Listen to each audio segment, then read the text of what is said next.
Hello, and welcome back to our CBT course. And today we'll be talking about the key components of CBT. So let's start. All right. So when we talk about CBT or cognitive behavioral therapies components or key components or several modalities when we use it. So first of all is assessment. Okay. So in assessment, it is the basic work of the therapist. Okay, so the therapist, it gathers the information through the structural interviews or through case studies, questionnaires, etc. Okay, so self reports will really help therapists to really evolve in terms of the clients and the problems related to the clients. So the client may be asked to track their automatic thoughts, emotional responses, and behavioral reactions in a daily life. But in common assessment tools, we have BDI, BAI. BDI is Beck Depression Inventory. Then we have BAI, Beck's Anxiety Inventory. Then we have GAD-7. GAD-7 is Generalized Anxiety Disorder Scale, okay, for anxiety symptoms. Then we have Cognitive Distortion Questionnaire to identify the unhelpful or negative thought patterns related to this. So this assessment phase lays the foundation for therapy, helping both the client and therapist recognize the key patterns that needed the interventions.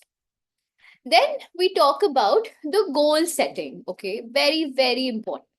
So if we have to establish if you're going in a therapy or with someone, right, we don't want to go in just like a thing ki chalo dekhenge kya hota hai, let's see what happens, but we want to go and achieve one goal after therapy. We want to achieve that, okay, if we have a negative thought pattern, I want to solve it, or if I have suicidal ideations, I want to solve it then and there. Okay, that's why I want help. So the goal setting is very important because it provides them or the clients with a direction and motivation for therapy. Okay, so it ensures therapy is structured and outcome focused. It helps them to track the progress and celebrate the improvements that we have gained. Then we have smart goals. Okay, a very, very important way and a very nice way to achieve the set of goals that a therapist or a client wants to achieve it. Now, smart goals, it consists of course, like smart five things. Number one is the specification. Now, be very specific about the goal that you want. Okay, you can't be very generalized that I want to be happy in life. The goal should be very specific that I want to get up by 5 a.m. in the morning. Then we have measurable goals. Now, measurable in the same goal itself, it had to be measured in a way. Like in the next 3 months, I'll be very healthy. I will have a healthy lifestyle.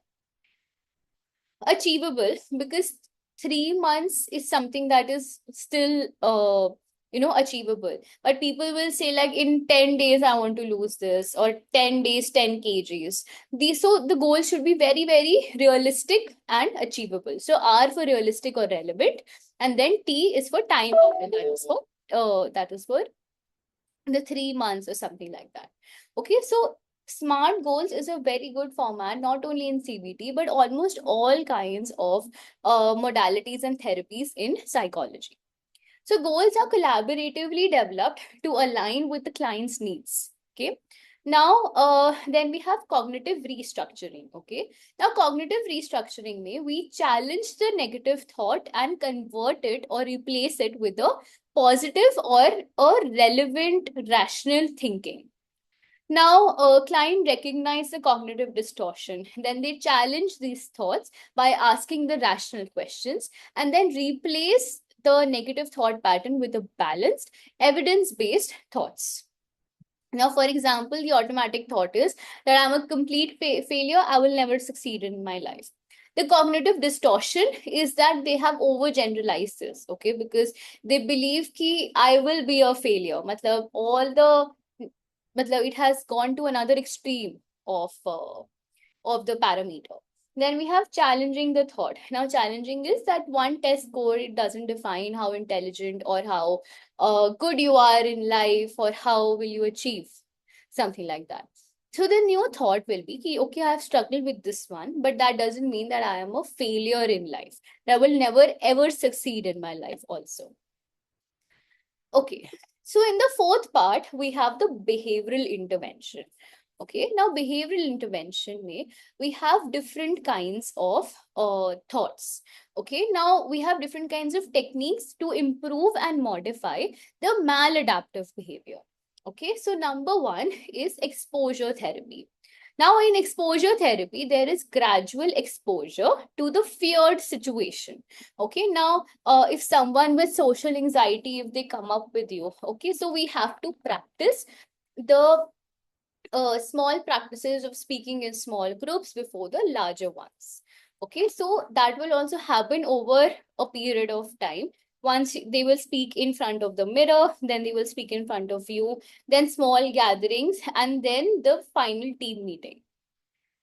Then we have behavioral activation. Now, in behavioral activation, we have encouraging engagement in enjoyable activities to improve the mood, right? So, a depressed client schedules daily hobbies to, counterattack the inactivity that a person has been feeling. Then activity scheduling. Okay, so in activity scheduling, we have to make like a timetable, and we have to structure our daily tasks to create and with consistency and a lot of motivation also. Like for example, if you want to uh change to a healthy lifestyle, right? So we need motivation to get up in the morning and then go for a run and then work out or etc etc, or go to the office on time, something like that.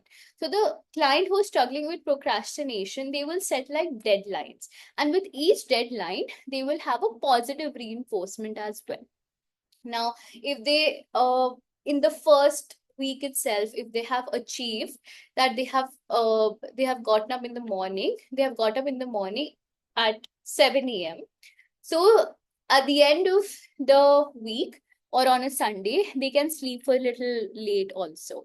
Okay, so that is something that is positive for them, or they're looking forward to do that. So that is so because of that, the um the likelihood of the behavior will just the likelihood of how of doing the behavior will be more rather than of not doing it completely. Then we have relaxation training.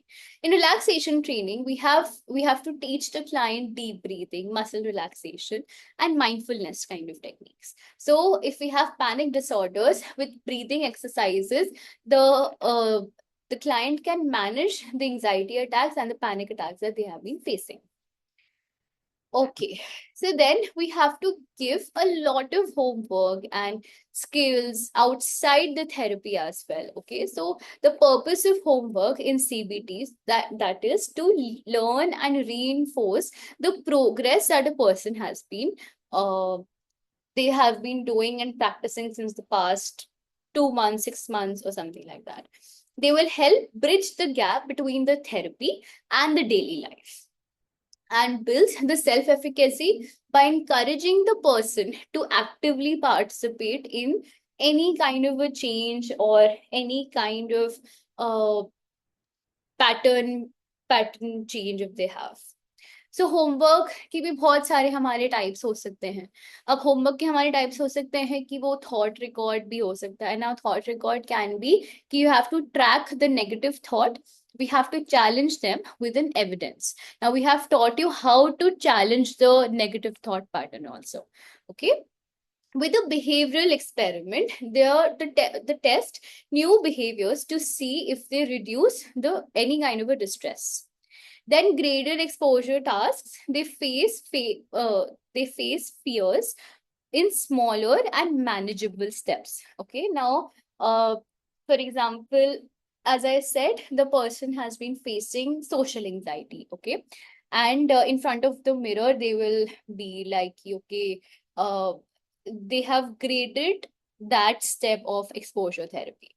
Then when they will talk about the same thing in front of me, then that will be again a graded exposure therapy. Then mood journals. Okay, track emotional shifts and triggers over the week. Okay, any kind of an emotion ऊपर नीचे अगर होता है उससे. Then, if we talk about relaxation practices, so practicing deep breathing, mindfulness for stress management is something that we can always tell them, which is mindfulness and breathing exercises, progressive muscle relaxation. So we have to teach these. Homeworks or different kinds of relaxation and breathing exercises to our clients as well.